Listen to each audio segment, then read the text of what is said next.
It's a damn good week to be a wrestling fan. Becky Lynch is continuing to verbally slap Ronda Rousey around on Twitter so hard even Tommy Wiseau heard it.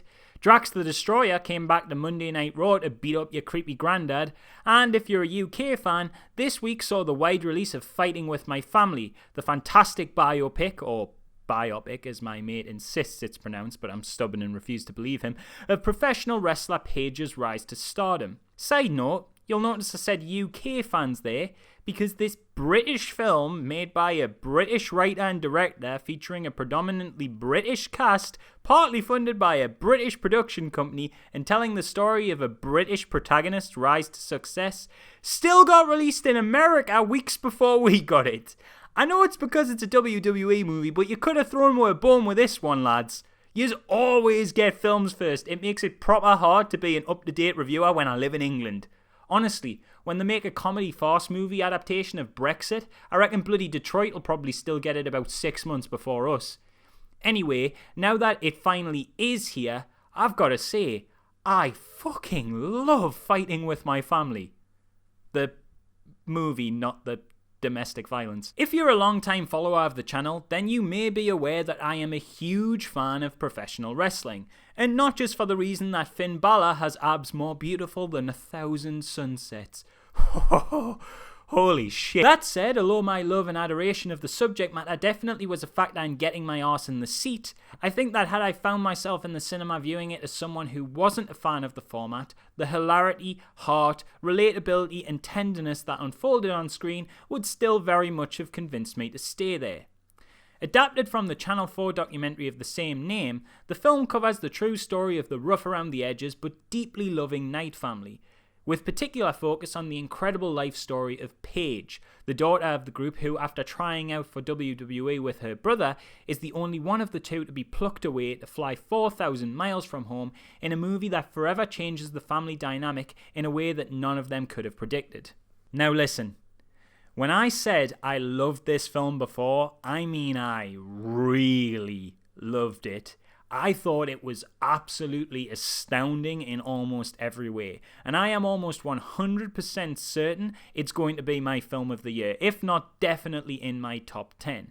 And that may seem like an odd stance to have in March on a film that's getting really good but often not really great reviews, and looking at the trailer you'd be forgiven for thinking this is pretty standard rags to riches biopic affair because, well, it is.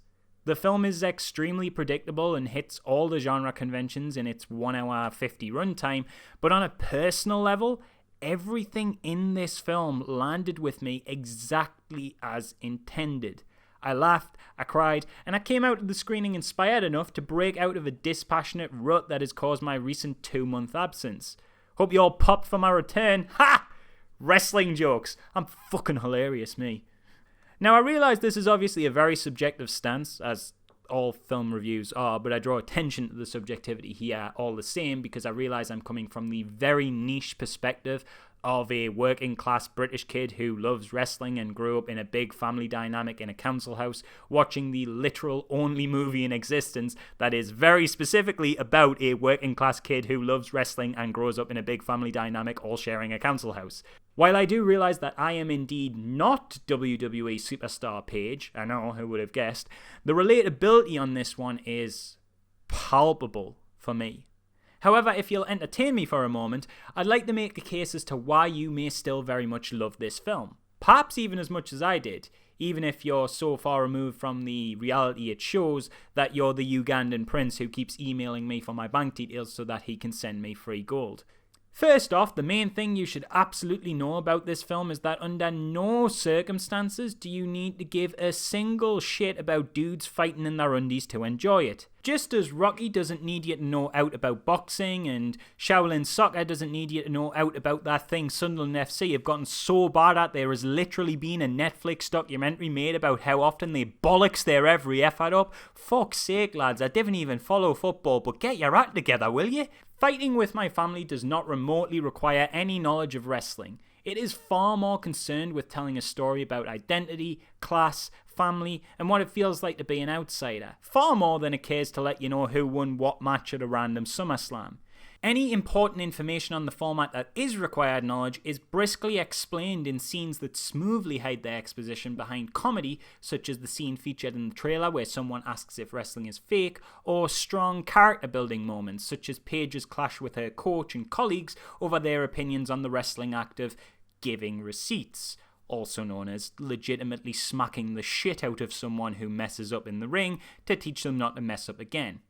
The film is also incredibly well acted, with particular praise in this department going to the Knight family, especially Nick Frost and Lena Headey, who perfectly capture the spirit and tenderness of Paige's parents without shying away from the proudly working class energy that was on display in their real life counterparts the last time they graced my screen. Scenes such as Nick's Ricky hilariously complaining that he has to put a shirt on because a posh family is coming round, or Lena's Soraya making inappropriate comments at the dinner table only to correct herself with equally inappropriate comments just with swear words removed when she is pulled up on this, is just so perfectly real and endearing, and I just love it.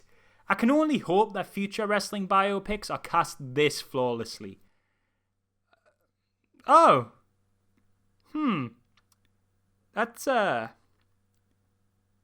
That's generous. Moving on, I love the way the film doesn't shy away from its setting either. Although the glitz and glam of the WWE is the ultimate end goal, the vast majority of the film takes place in the mundane everydayness of an English city's council estate. A manageable but somewhat bleak reality where poorer citizens deal drugs to make a spare bit of cash due to a lack of employment opportunities, where kids often have nothing better to do for entertainment than stealing a shopping trolley or smashing a lamppost, and where depression and alcohol abuse is often one of the biggest and most major problems in the area.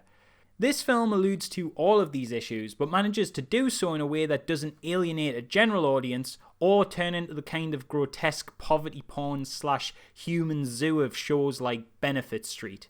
And I think it's this element of the movie even more so than the wrestling that really wrangled its way into my heart. While the British working classes have been represented on film before, it is a pretty rare occurrence, and in the times when it does happen, it's often with a more serious drama perspective, such as in the likes of Billy Elliot or basically any Ken Loach film. And this often presents the problem of being too hard-hitting and abrasive for a general audience. The film's writer, Stephen Merchant, even referenced this himself in the editorial he put out just today for The Guardian, where he wrote, "There are many fine films that portray British working class lives. These films are often brutally authentic and uncompromising, which means multiplexes sometimes run shy of them, so they become the preserve of the art house circuit, which can't always draw in the wider general audience, many of whom are the very people these films are about. This catch-22 can sometimes be particularly pronounced. I recall seeing the excellent Palme d'Or winner, I've probably butchered that pronunciation, I, Daniel Blake, at a fancy North London art house cinema. He then adds that during a particularly harrowing scene at a food bank, he noticed the dude next to him was misty-eyed while eating roasted tomato hummus and flatbread with a side of padron? Peppers? I don't even know what those are. There's a further irony, of course, to be said that Stephen Merchant is making this point in The Guardian, but what he's saying definitely carries weight. I, Daniel Blake, the film he's talking about, for example, is a movie literally about my hometown with a significantly Geordie cast, and even then screenings around here were extremely limited since Spider-Man never shows up in it. So to me, the idea that there is now a movie that takes an earnest and optimistic look at the British working classes and doesn't gloss over the everyday issues of their reality, but still celebrates the tenderness that can be found in these communities in a feel-good film, and an A-lister like The Rock is in it to lend his credibility, isn't just refreshing, it's a literal fucking miracle.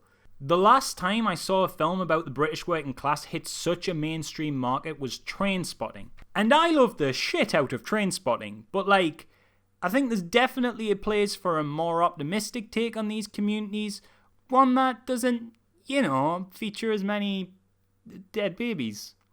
And Fighting With My Family is good. It's seriously really good, and I'm absolutely certain that isn't just my bias showing. There is a lot of things this movie does really well.